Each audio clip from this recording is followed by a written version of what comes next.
Today is July 30th, 2021. And today we've got two great guests, two wonderful friends who are doing something really unique. And that is, in this club, you've heard about people doing Airbnbs. We actually had a person last year in July, Sam Wilson, who came in and talked about syndicating parking lots.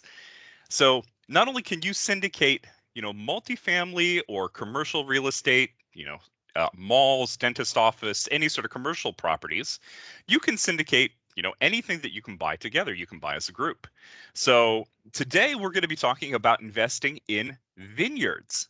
And this is actually particularly special to me because I grew up in Sonoma County, right on the Sonoma-Napa border. I went to University of California at Davis, which is well known for its viticulture department. And my drive to college was past lots of vineyards. And I would see these vineyards and, the huge mansion that was built in the center of it and go, wow, that's really incredible. I bet that's been there for 100 years, just sitting there growing. And this here, though, is going to be an interesting talk about if you're interested in investing in vineyards. Keeley and Tracy here are starting group investments in Texas Vineyards. And so we're going to turn the floor over to them and let them walk through what their business model is and how they do it. And of course, if you have any questions, feel free to put it in the chat. And I'll interrupt them and ask those questions, and we'll have questions, of course, at the end for a time at the end for questions. So, Tracy and Keeley, I'll share your presentation, and I'll let you kick it off. Awesome. Well, thank you. We are so excited to be here and glad that you guys would take some time out of your lunch break to hear about Texas Vineyards. I don't know if any of you are from Texas, but I am a 7th generation Texan, and this guy right here, my dad, yes, 6th generation Texan. So we're passionate about what we're doing, and we're just so excited to share this with you today, because a lot of people don't realize the opportunity for vineyards in Texas. So Daniel, if you want to jump to the disclaimer slide, we always have to do that, right? Before we dive in, that would be super helpful. And I'll actually throw in another disclaimer here that Texas and Keeley do not represent Intel and are not associated with Intel. And this club is part of an employee resource organization, but we also are not representative of Intel. Awesome. Thank you for that. And Daniel, I think it's on the multiple slide view versus single.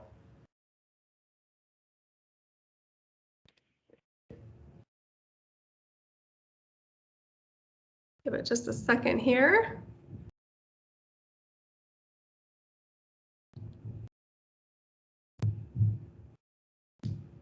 Looks like you're also muted, Daniel, if you're speaking. All right, switching into that view. Perfect. Thank you for that. That's perfect right there. Awesome. So, obviously our disclaimer, I'm not going to read the whole thing for you, but just as a note that this webinar is strictly for educational purposes and is not an official offering. We have a lot to cover with you today. So just a kind of high level summary of contents. We're going to talk about exactly which part of the wine value chain that our business model revolves around, a little bit about the Texas wine industry, what the supply and demand ratio looks like, and how this whole thing works. So we're excited to dive in, but first we should probably tell you just briefly a little bit about ourselves and how we got involved in this. Daniel, you can jump to the next slide, please. So Tracy and myself make up Hubbard Capital Group, and we basically offer exclusive and specialized type of investments, a lot of what Daniel's mentioned in the syndication space. So we do a lot of multifamily, and now we are syndicating Texas Vineyards, and we've partnered with Texas Vine Country, Mason Moreland, and Rusty Dutton, and they have really created an incredible specialized vineyard in Texas, the only one of its kind, Canton County Vineyards, 350 acres, that they are proving out this model and what this opportunity is to really create a legacy in Texas. So we're excited to be here. Tracy's got a financial market background. I grew up watching him trade, Forex futures, options, stocks, and manage some small hedge funds as well. And we just realized over the last couple of years we wanted to start diversifying into hard assets. So here we are with multifamily and now Texas Vineyards. Daniel, you can jump to actually 2 slides from here is great. And we'll talk about the wine value chain. So I'm sure a lot of you in here probably drink wine or at least enjoy a glass of wine every now and then. And it's funny because one of the questions we get a lot is people asking if, if this business model revolves around Texas wine. And it doesn't. It's actually quite a bit further back in the wine value chain. So why don't you let them know which part of the wine value chain we're actually talking about? Right, because most people think that we're starting a winery, which we are not. We're more in the growing and harvesting of the grapes. Now, if you look at that value chain there, we're basically doing item 2 and 3. Obviously, we order the vines. We're going to grow them from scratch. I'll bring them all the way from the nursery, plant them, grow them, and then harvest them. And at that point in time, we will sell them to the wineries themselves that will package and make the wine and push them all out to the consumer. So yes. that's our part of the value chain itself. And that's where, to be honest with you, that's where the most of the money's made. A lot of people get into the wine making business because they're passionate about wine and they love doing it, but it not necessarily is the biggest money maker. Yes. Yeah, and vineyard is basically a nice way of saying grape farmers. Yep, we're grape farmers. That's what we're doing. Awesome. Daniel, you can jump to 2 slides up actually, and we'll talk about why Texas. So why Texas Vineyards? Well, since 2008, there's been a huge shortage to meet the grape demand. There's a lot of demand from Texas wineries, but there's simply not enough grapes available. And that's really what makes Texas unique in this regard. A lot of people think, I didn't even realize Texas grows wine grapes. But right now, there's only 5,000 acres of wine grapes in Texas, of vineyards. And the demand is quite a bit higher than that. So there's about a 28,000 ton demand of wine grapes. And right now, these vineyards that are in Texas right now are only producing about 14,000 tons. So not just Texas, there's also a big grape demand all through the central US. So as you can see here on the slide, east of the Rockies, west of the Mississippi River, that are currently buying grapes from California.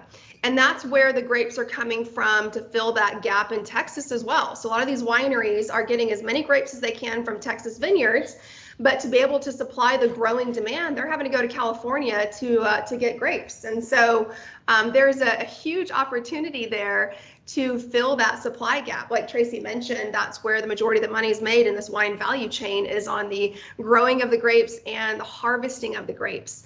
And a lot of you are, it sounds like you might be from what I could tell, some on the West Coast. I know, Daniel, you're in Oregon, but if you're familiar with kind of Texas' reputation for land cost, land is substantially less here in Texas because we have so much of it.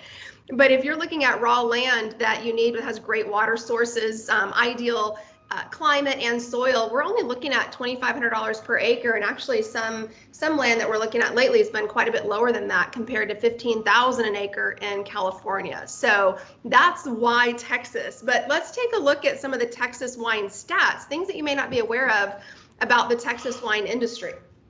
Well, we're currently, and we usually do a little poll and say, take a guess at this to figure out what, but when we already put it on the screen, you can read it. We're the 5th largest wine grape growing state in the U.S. So we're up there quite a bit of size. Now the north area where we are going to be doing all this is called the High Plains Viticultural Area, but it's one of the 2nd largest viticultural area in the United States. But the industry itself has just been growing leaps and bounds. You can see here, and I don't want to just kill you by PowerPoint and read all these stats to you, but as you can see, the phenomenal growth that we've had since like 2005, and just the total impact is over $13 billion a year. And that was back in 2017. Permits have just gone through the roof here in the last few years as far as the number of permits to open up a winery. So that keeps growing, but what doesn't keep growing is the production of grapes. So that's just creating a bigger and bigger deficit as far as the grapes to produce that wine. Now, I'll tell you something about Texas, is they're very proud as far as making the wine strictly from Texas grapes. And we'll cover that a little bit later, but right now, there's not enough grapes to produce to make it all Texas wine, and there's a law as far as how many percentage of grapes have to be grown in Texas to be able to call it a Texas wine. And believe it or not, it's not 100%. And that's because they don't want to make that a law because we don't produce enough to do that, and they don't want to start hurting the wineries. But there are still Texas wineries out there right now that will not call it a Texas wine unless it's 100% Texas grapes. So as you can imagine, that sort of puts a little bit of constraint as far as even how much they can produce because of what's available out there.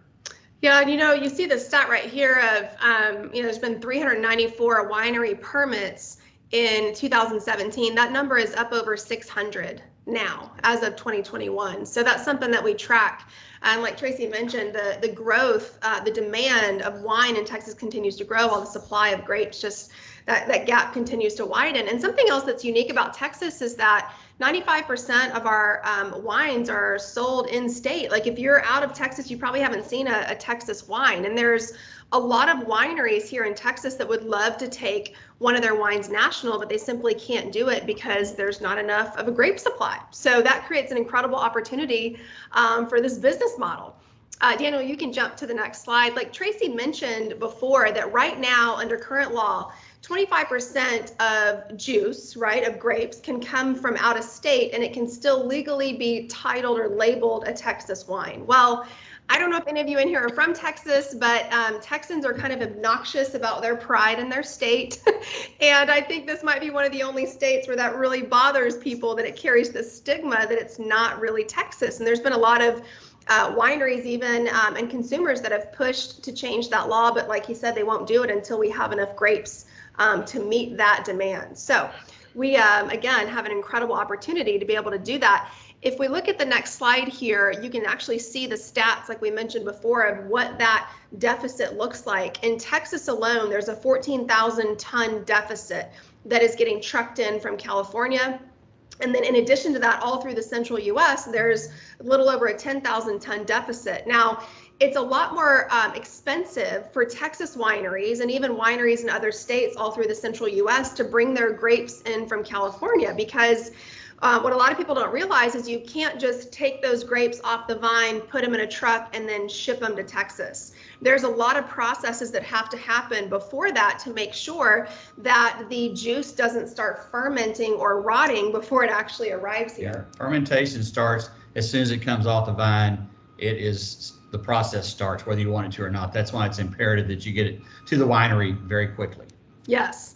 And if you take a look at the next slide, you can see the Texas wine growth here. And like I mentioned before, that gap that just continues to widen as wine growth grows and the supply of grapes continues to either stay steady or really kind of drop off a little bit. If you see that small drop in 2020, that's really just came from COVID when all the wineries shut down, but they are all open. Now they're active, and so we believe that will continue in an uptrend as we track all of those stats. But another thing that people don't realize as well, there's been a demographic shift in wine consumption. So for the longest, it's been primarily baby boomers consuming wine, and they've got a higher salary, so they can afford to have, a $50 or $60 bottle of wine at dinner. Well, now a lot of millennials are starting to drink wine as well. And while they make up a large portion of the workforce, they don't make as much money. So they can't afford to enjoy a $50 or $60 bottle of wine at dinner. And so what's happening right now, because there's such a shortage of grapes in Texas, the grapes are very expensive. So when wineries are purchasing grapes from Texas Vineyards, for them to create a really good quality bottle of wine that would compare to, say, a bottle in California that costs $20 to $25. Here in Texas, for the same quality wine, it's going to cost $50 to $60 for that same bottle. And the reason is these farmers cannot produce enough volume. So they've got a high price point because of just really an old methodology and how they're growing their grapes. They've got really expensive labor involved. And so that's something that we're looking to shift, which we'll explain to you here very soon. So what are the types of grapes that we're going to be growing? Well, the sweet spot, as it says, is to produce the bulk grapes for the quality wine. We call it a table wine, that $12 to $15 price point. Well, you can't do that right now the way we do things here in Texas and it's more of a trellising system we're going to get into here in a little bit to be able to keep that price point down. And this has to do with the lagging technology versus how they do things here in the past versus how they do things in California. Is another reason California can produce it cheaper than we can. So we're going to talk about that, but when it comes down to the price per ton, The Texas Vineyards, they're averaging about 2.8 tons of grapes per acre with a break-even cost of about $1,000 a ton. And keep that in mind when we start talking about it later on, because it's a big deal. In fact, we pretty much covered it on the next slide. So yeah, Daniel, you can jump to the next slide for us. And the reason that we're able to keep that break-even price so low on ours. Oh, Daniel, Hey, do you mind? I just wanted to interrupt here and say Yeah, please do. that since I'm sharing my screen here, I'm actually not able to see the conversation that's in the Oh. chat. So if you have questions, sit tight. Hopefully we'll get to them towards the end, I think. Oh, perfect. Okay, great. Awesome. Yeah, so here it is, that what Tracy was talking about right now. And again, it's because of old trellising systems, which we're going to show you what that means, and kind of old methodology to how they're growing and harvesting their grapes. There's a lot of labor involved. And so they're only producing about 2.8 tons per acre, and their break-even cost is extremely high at $1,000 a ton, which is why when they're selling their grapes to wineries, they're selling them for $2,500 to $3,000 a ton. Well, the way that we're looking at harvesting our grapes and growing our grapes and our trellising systems, we're just bringing California methodology and technology here to Texas, and we can get a break-even price that's extremely just much lower at $351, and we can increase our production to 12 to 15 tons an acre, which can start to fill that supply gap, help these wineries. A lot of these Texas wineries want to put out, a new line of wines, but they want to find that kind of sweet spot of a really high quality wine for $15, but they can't do that right now because they can't get grapes at that price point. Right. So, and there's something I want to sort of add to it. If you remember on one of the first slides we talked about, there's only 5,000 producing acres in the whole state of Texas.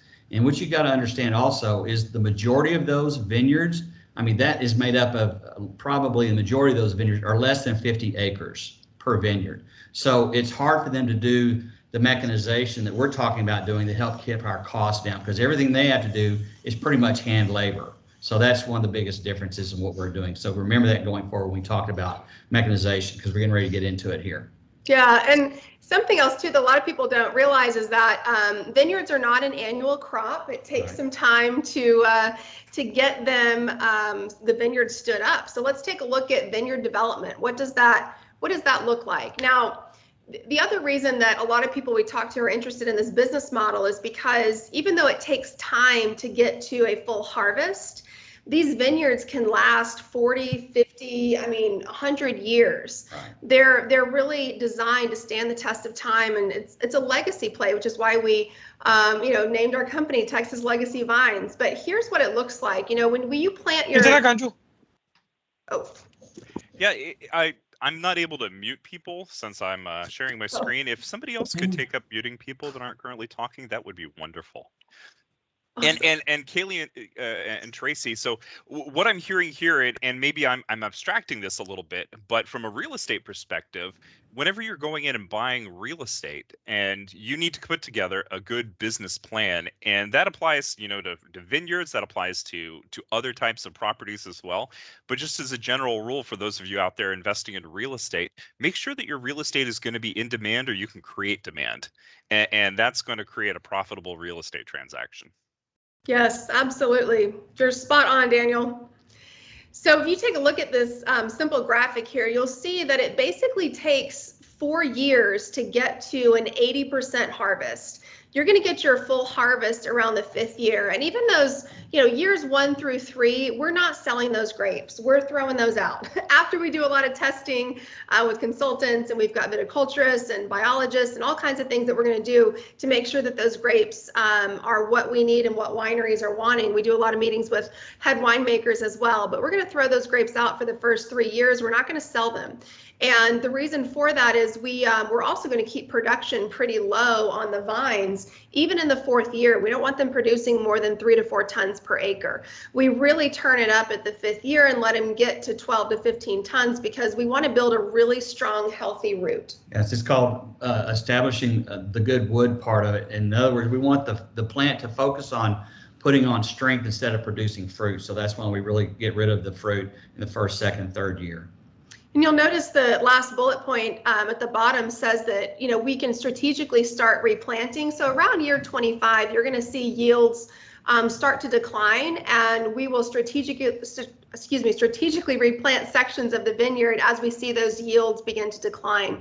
That way we can make sure that we maintain our contracts that we've got with wineries and are supplying them with the grapes that they need. But that's why these vineyards can really, it's a legacy play, and they can stand for 50, 60 years, long after we're gone. For our family. So where are these vineyards located? Tracy mentioned in the beginning that there is a place in Texas called the High Plains AVA, which stands for American Viticultural Area.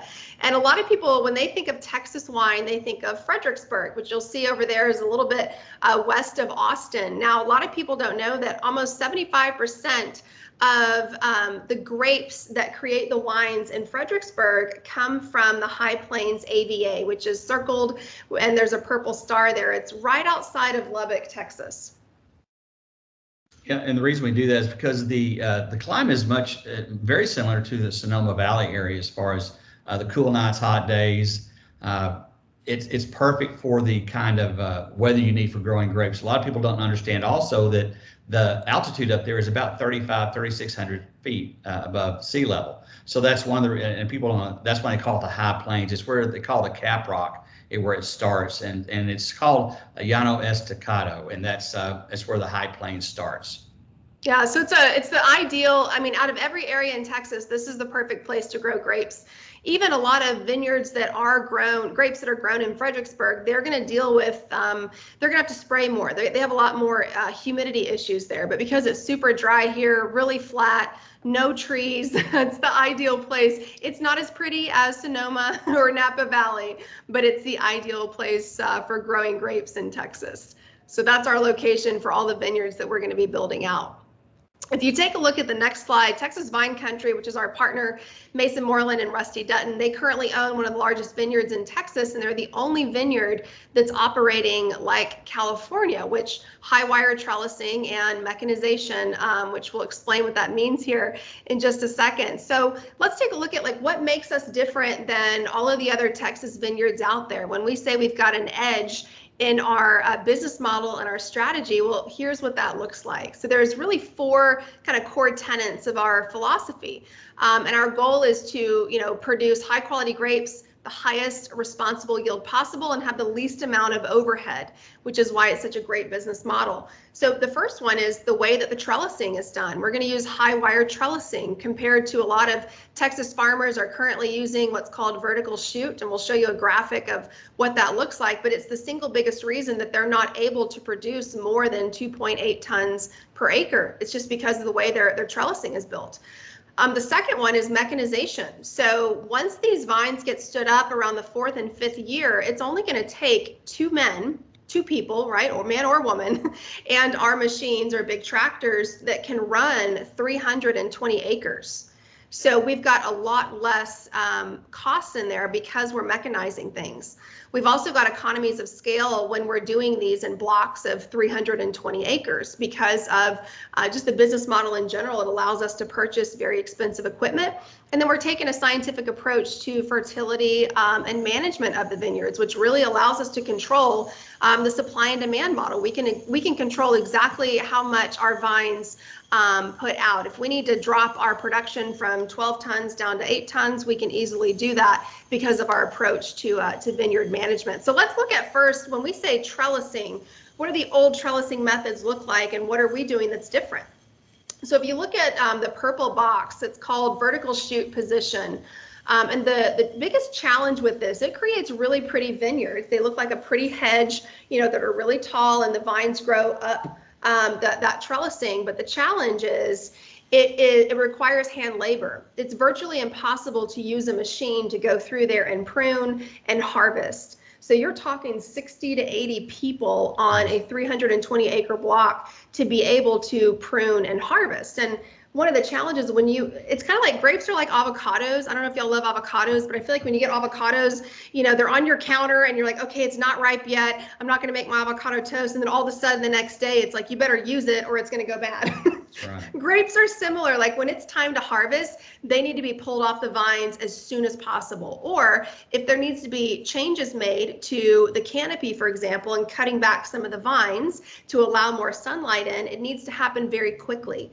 And it's very hard to do that, to manage a vineyard when you're using hand labor. And literally people are out there with pruners going by hand versus us using a machine. So what we're doing instead is called high wire. Yes, as you can see, that's the picture on the right in the green box. And it's higher up off the ground. That's usually that single wire system there is about 5 feet off the ground. So you have a larger trunk that goes up there. And then instead of having those catch wires like you have on the vertical shoot position, you just have that one wire, and then the vines go up and then overhang. And it creates more of an umbrella of the umbrella effect for the vines. And you can also, because of that, that's what enables us to really use the mechanized machinery to go through there. Because you can imagine if you have 4, 5, 6 catch wires above that, trying to use a mechanized pruning in there, it's just going to be a big tangled mess. So that's what the high wire trellising system is. It just really allows for a higher quality and higher tonnage, but at the same time enables you to do 100% mechanization after you have the vineyard stood up and producing. And this is how California is running their vineyards. And, you know, Texas is just really, really lagging behind. And we'll talk about why here in a little bit. But first, we want to show you when we say. Just go ahead and say, and because of this too, that's why you really can't take a 60-acre vineyard and mechanize it, because you can't cost justify a $500,000 tractor to go in there and harvest and do for a 60-acre vineyard. The numbers won't work out.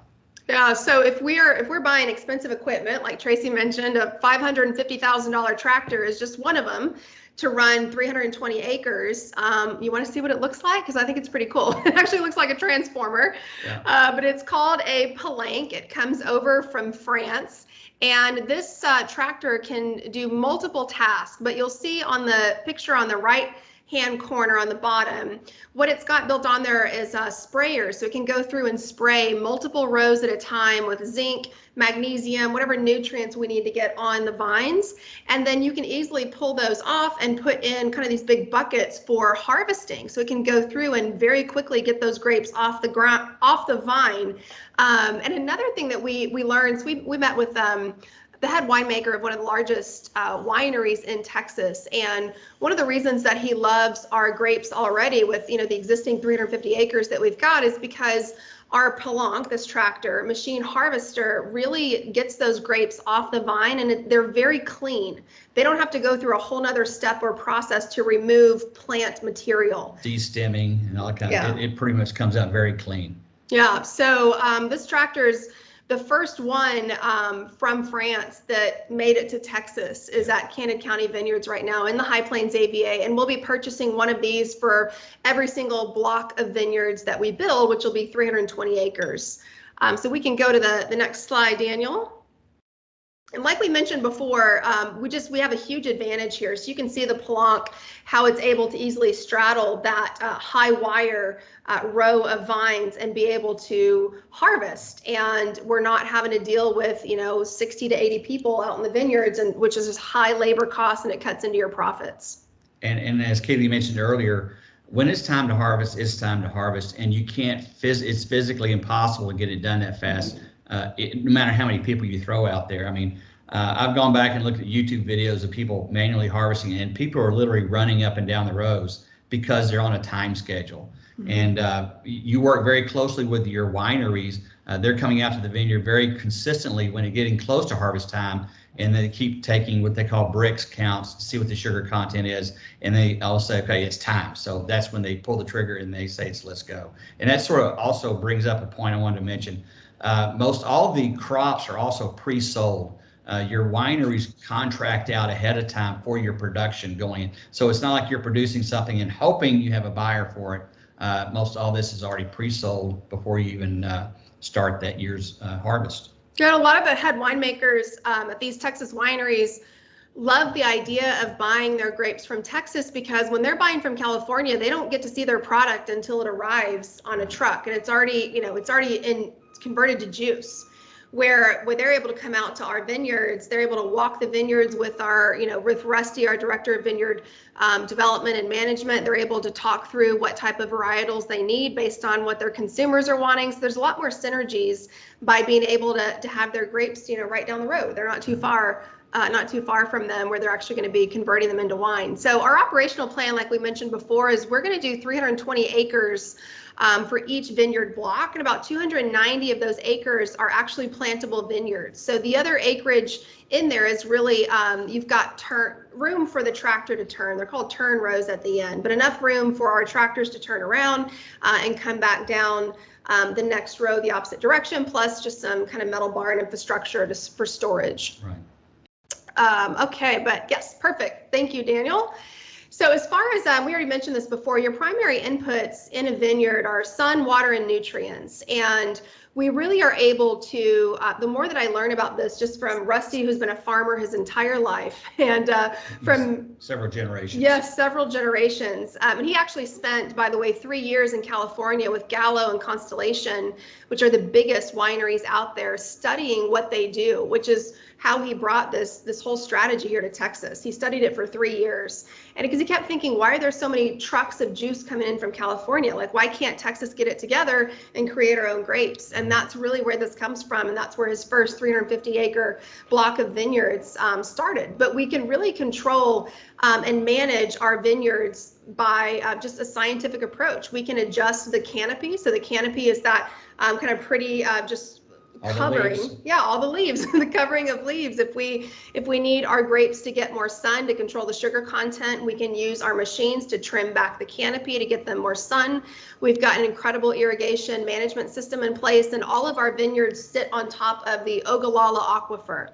So we're not worried about having water challenges. I know California is having a lot of water issues, droughts, wildfires, which actually works in our favor because a lot of the grapes that were being shipped out of state, now that the production's gone down, they're primarily servicing California wineries. So there's states that are beginning to struggle and not able to get their grapes from California because of that. So we're not concerned about water, and a lot of people don't realize too that vineyards actually take very, very little water. They want it hot and dry. That's right. They need to struggle, make those roots go deep. Yes.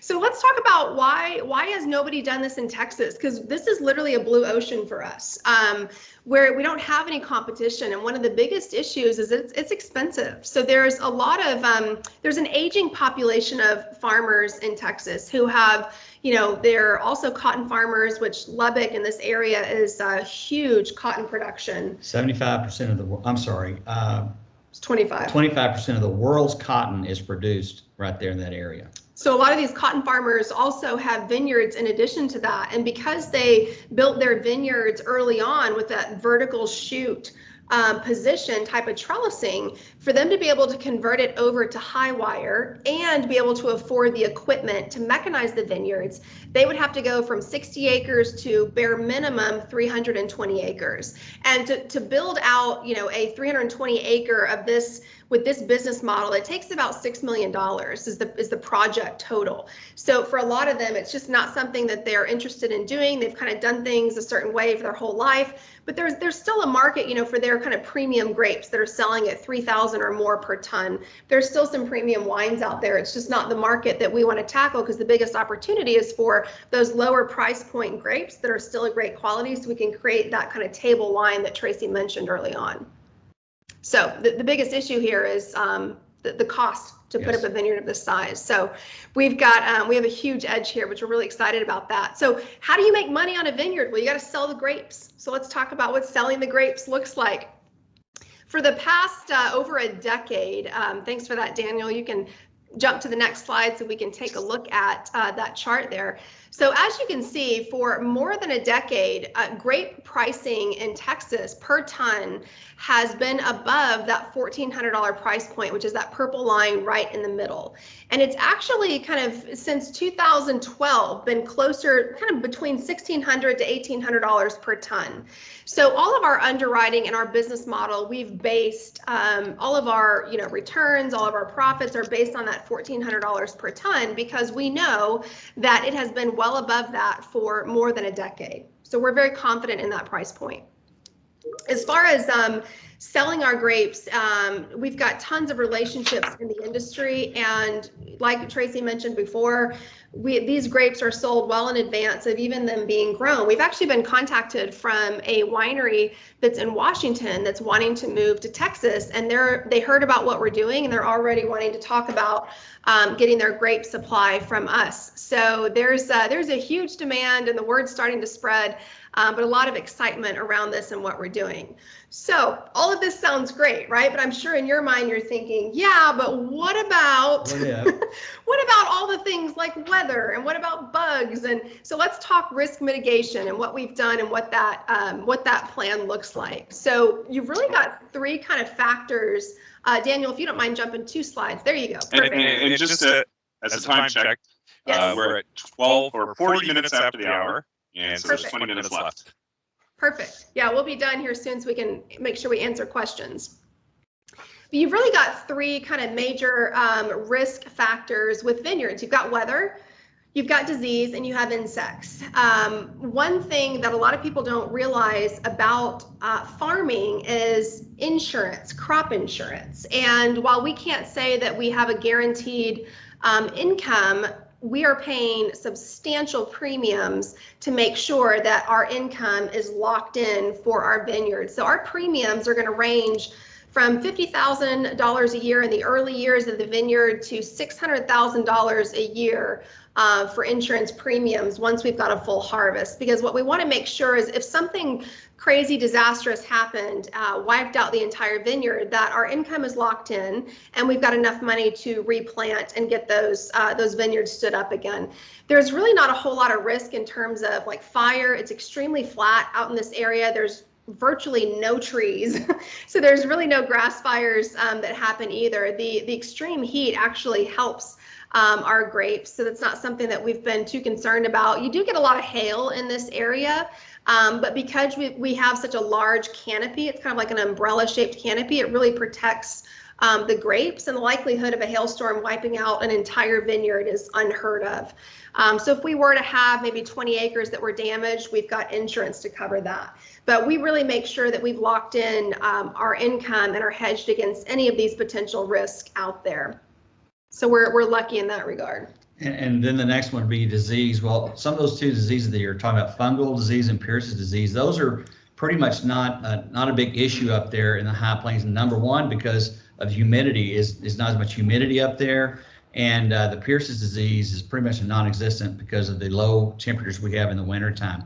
You know, everybody, if you're not from Texas, you don't live in Texas, you probably didn't realize we had a tremendous hard freeze. The hardest freeze I remember in my lifetime, and I'm in my 60s. So it got down in the single digits, sometimes to 0. And they had a lot of failures of vineyards down in the Fredericksburg area. Why is that? Because their spring they came out and they started budding and blooming, and that's when they got killed. Whereas in the high plains, they still remain dormant and they don't come out and don't have bud break until later. So that's another value point of being in the high plains. We don't have to worry about that kind of stuff. And it also kills more of the insects and all those kind of issues. So that helps us from the insects standpoint also. Yeah, Mason and Rusty said it was down to, I think, -10 out in the vineyards when this crazy freeze happened in Texas. And he said it's actually helped their harvest this year because it's stressed the vines, which is what we want. It's made their harvest quite a bit hardier, which they're coming into harvest season, which is really exciting. So we're going to be heading out there soon to jump on that plank and ride around the vineyard and start pulling grapes off the vine. But let's take a look at, Daniel, you can skip to the next slide. So we've built in lots of contingencies in place because we realize, you know, if you're trying to create a business and plan for everything to go perfectly, you're going to be out of business very soon. Right. So we have lots of contingencies in place and hedges in place to make sure that we're able to achieve the business model that we've underwritten from the very beginning. And one of those is a contingency model. So do you want to explain what that is? Sure. And Daniel will be very familiar with this kind of things because he and I do a lot of the same kind of multifamily underwriting. And so you always put a contingency model. And that's where I learned it was from my multifamily experience. is you have a contingency out there for all the unknowns. So what we've done is set aside 5% of the net annual revenues to be added on a yearly basis going forward. And after year 10, we have over $1 million of contingency money there. And that is to handle things like, unforeseen catastrophe or whatever. Maybe you have a major tractor failure, you need repairs. Maybe and you're going to be replacing plants as you go along, but those kind of things are put out there. And then actually, because part of the model, we really didn't go into a lot of that part of it. We do a refinance in year 8 to help pull a bunch of cash out of there to give back to our investors. We start a bit, because we're putting on a little bit more debt on it, we up our contingency model. So we're always trying to think of every different thing we can mitigate any kind of risk, whether it's insurance for weather or contingency plans, cash back in there, and then our returns. We always usually, that's going to have to be after all that kind of stuff's been pulled out. So we try to think of everything we can. Awesome, thank you. Daniel, you can jump to the next slide. Thank you so much. So, when we talk about building like a Texas legacy, we've got plans for thousands of acres to fill the Texas supply gap. And then we plan on heading up through the central US to begin shipping grapes up through there versus them buying from California. But here's where we're at right now. So we are about to secure land, the first 320 acre block in the High Plains AVA. We're sorting through land parcels right now. So that's going to happen very soon. And then our next step is to order the vines from the nursery. So those vines are going to get ordered from California. We're going to give them our specific varietals that we're looking for. They'll graft those seeds into a rootstock that fits our perfect soil type. And those vines are going to grow in the nursery until they are delivered to us in May of 2022, because that's actually when they go in the ground. As we wait until we're past the risk of the last frost of the year, and then those vines get planted. And just a fun stat here, there's 742 vines per acre. So we're going to have 215,000 vines getting delivered on 18-wheelers to the High Plains AVA. And we'll be making a pretty large steel purchase as well for the T-post. A T-post for every vine. Yeah, T-post for every vine, and trellising. And from what we understand so far, it's going to be about 50 18-wheelers of T-posts and steel coming into the High Plains. So you better believe we're buying a drone, and we're going to be getting some really cool drone footage of this too. But we're rocking and rolling. So that first block number 1 is going to get stood up in the ground and stood up next year. And then we'll continue on. We'll continue doing more and more blocks of vineyards. But I think I want to cut it off there, Daniel, because I want to make sure we get a chance to answer questions. And I just want to say thank you for letting us share our excitement and passion about what we're building. Well, and thank you for coming and sharing about the business model here. It's certainly unique. We have not had anybody talk about the business model of buying real estate to plant vineyards. And so I'm sure we have some wine aficionados out there who have questions. One question from Mario Martinez. What sort of profit margin do you have? I'm sure that's a complicated question, but I go ahead. You want to take it? You take it, Ed. Well, and when you say margin, remember this takes 5 years to have the vineyard stood up.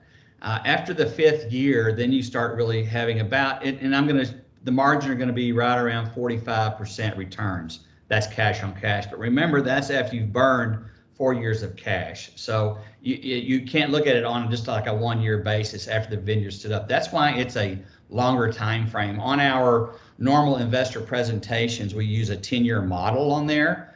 We cut it off at 10 years simply because no one wants to look at 30 different columns going forward, because returns pretty much stay consistent after about year 8 after you got your full production up and going. But the returns are going to stay anywhere between, I'd say, 30 to 50% cash on cash after that. And from a value perspective, we're paying probably $2,500 an acre, maybe less than that based on the land we're looking at right now. And once that vineyard is stood up and producing a full harvest, it'll be worth over $35,000 an acre.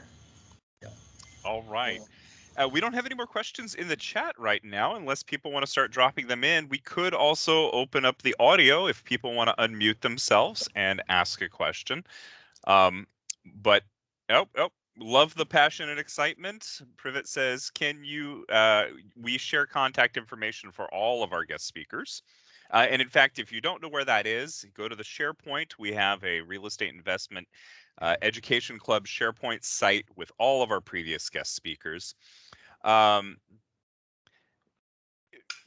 Curious with water crisis. So we have a question about the water crisis, like from Lake Mead, if it impacts wine production in Texas. Not for us, because we sit on top of the Ogallala Aquifer, so we've got plenty of water sources. And a lot of people don't realize too that most vineyards can run just on annual rainfall alone if they had to. But we're putting in drip irrigation systems as well. So Texas isn't really experiencing a drought, especially in the High Plains area, which is nice. There's a question about, is it just a matter of time before Texas Vineyards, other Texas Vineyards, catch up in terms of their high trellising techniques and mechanization? Well, when you say catch up, I'm assuming you're meaning changing over what they're doing. Right now, for you to change over a 50-acre vineyard to a high wire trellising doesn't make any sense, because there again, you don't have the economies of scale to do that in the first place. Something else you got to understand, a lot of these existing vineyards are put in by farmers that have been cotton farmers all their life, and they decide to throw in 20 to 50 acres of vineyards, and they do what they'd heard about in the past, which was a VSP system, which is all the hand labor. So it's very hard to convert that over to a high wire trellising system. So I don't see anybody converting anything. The only thing they can do will be to start from scratch. But the barrier to entry on this is, like Keeley says, about $6 million. So that pretty much rules out most people. If you say the word syndication out there in the High Plains, they're gonna look at you like they don't know what you're talking about, because these are farmers, so they have no clue as far as putting together something like that. So we don't look for anybody to do that. And like I said, if you started today, you're still 5 years out from having full production. So most people don't want to do that. That's the biggest barrier. And we've got Rusty has 3 years of experience just studying California vineyards, and we haven't met anybody in Texas that has that level of knowledge to go out there and buy this type of equipment and try to run that many acres without that level of knowledge could be disastrous. That would be disastrous. Yeah. So Subhas has an interesting question, and it kind of beckons back to underwriting other commercial properties. But can you talk about what are your data points for calculating a break even? Well, on the existing one, as far as the data points, we're looking at the cost of the equipment, all the water costs, and spraying, everything, the whole thing. They actually have marketing even to sell the grapes, so the whole thing is put in there. But mainly, it's the labor cost. That's going to be your biggest cost after your land cost. Is going to be all the labor to maintain and harvest it every year. Yeah, and so we're going from a typical vineyard that would take 60 to 80 people down to just 2 to run 320 acres. I like Shawshank's question down here because it's very focused on the financing real estate portions, but what are the types of loans or loan rates that are offered on farmland? They're running about 70 to 75% loan to value or loan to cost, and they put everything in there from the standpoint of your land, your trellising, your vines, your equipment, all that kind of stuff rolls into it. Then they'll roll a loan of about 70%. A loan to value. The big difference here, and you can get some pretty decent interest rates. They're not as good as multifamily. You're going to get them right around 4.5% to 5%, maybe a little bit better. But the biggest issue there is these are not non-recourse loans. In the multifamily arena, we're very used to non-recourse loans where you have no personal liability, but these are recourse loans. So myself and my other general partners are going on the note for the guarantee. Which our investors like, because obviously it's an incentive to make the investors have no liability. They're limited, but I'm the one taking the big chance. Yeah. Santiago That's how much I believe in it. That's how much I believe in it. Santiago says, can you talk a little bit more about how much in advance the grapes are purchased? Usually a year in advance. They'll tell you what they want and how many tons they want and everything. You say, well, how can you sit here and pre-sell something if you don't know how many grapes you're going to grow? Well, they'll tell you how many they want, and as we go through the year, throughout the season, we call it different levers you can pull in. And Keeley mentioned earlier, well, you talk about sunlight, water, and nutrients. Well, those are the different levers we can pull to determine how much we're going to grow. We can go back in there and thin them out if we need to, if we don't need as many, or maybe we need a higher production, so we can go do that. And they say we only want X number of tons. Well, we'll go through there and set it and change it up to where we don't have as many tons. Maybe we don't have as many acres to sell them ahead of time, because we can, like I say, we can pull these different levers. But yes, they all are pre-sold because The winery does not want to wonder where they're going to get their grapes for the next year of production. They want to lock that down ahead of time. So that's why it's free. I'm going to ask a follow-up question to that because I'm curious Sure. about the market for this. Are these future contracts that you're getting from SIBO or the Chicago Board of Exchange, or No, are they they're all not. privately negotiated? Yeah, and that's interesting because I'm an old commodities trader back from the 90s, and so I was very familiar with futures contracts. But no, they're not sold on an exchange or anything like that. It's just basically the deals made between the winery and the farmer. Okay. Are the deals similar to a futures contract in terms of how the arrangement is made, or are they completely different? They're similar. You're going to deliver X number of tons at this price, and that's how it's done. Yes. Okay. Sounds like a futures contract. Yes. If and here's the thing about it: farmers they know what futures contracts look like. Oh yeah. All commodities are done that way. All right. Brian's got a good question here. What about all the depression advantages with your wine growing business? And I would even say maybe to reorient that question a little bit. But if the market drops, how does your business model respond? Well, you think about just wine in general, right? People drink when they're upset and they drink when they're celebrating. So unfortunately or fortunately, the wine industry just continues to boom, even in the midst of COVID or economic, recession. It's kind of one thing that people have not given up. They're still drinking wine. So that's one of our leading indicators, is watching the winery permits and the winery consumption, or the wine consumption in Texas and other states. But we're lucky that it just continues going up. And I think what's going on in California right now with the water and the fires, it's going to cause even bigger deficit here in Texas right now. And remember, we're 5 years away from today of even starting to put a scratch in that deficit. So that's not going away anytime soon. Yeah. Fanashandra is asking, what happens if you fall short of the committed target in your contract?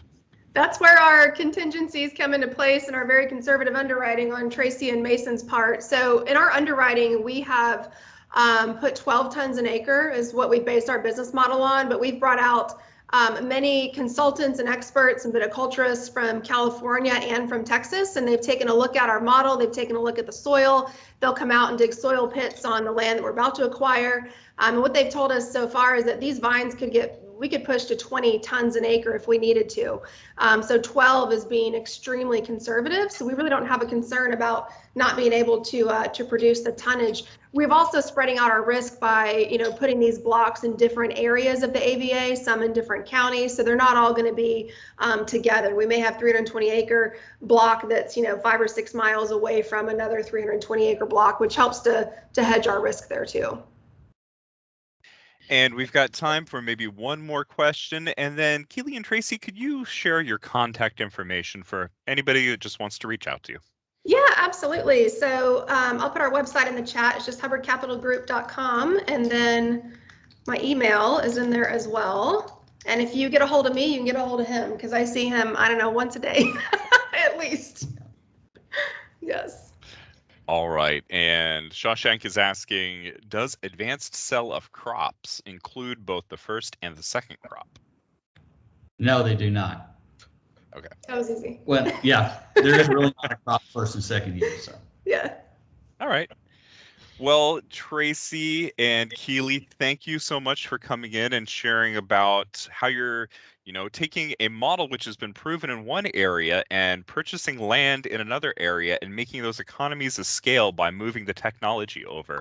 Thanks for telling us, about the wine industry. That's something that we haven't learned about here in the Real Estate Investment Education Club. So this is brand new, I think, to a lot of us. And you know what? We've got one more question here from Santiago. How bad can pests be? And we'll just have a 1-minute answer on that. And then we'll close it off. Sure. Well, that's why you walk in the vineyard all the time and you're looking at it to make sure it doesn't get a hold of the vineyard. You're doing pre-spraying. You don't wait till there's a problem before you address it. So. Yeah. All right. Hey, could everybody that's on the line take themselves off mute and just say thank you to Tracy and Keeley? Thank you. Thank you. Thank you. Thanks. Thank you, guys. Thank you. Thank you very much. Thanks. Have a great weekend. Thank you, guys. Thank you. Have a great Thank you weekend. all. Bye-bye. Thank you. Thank you.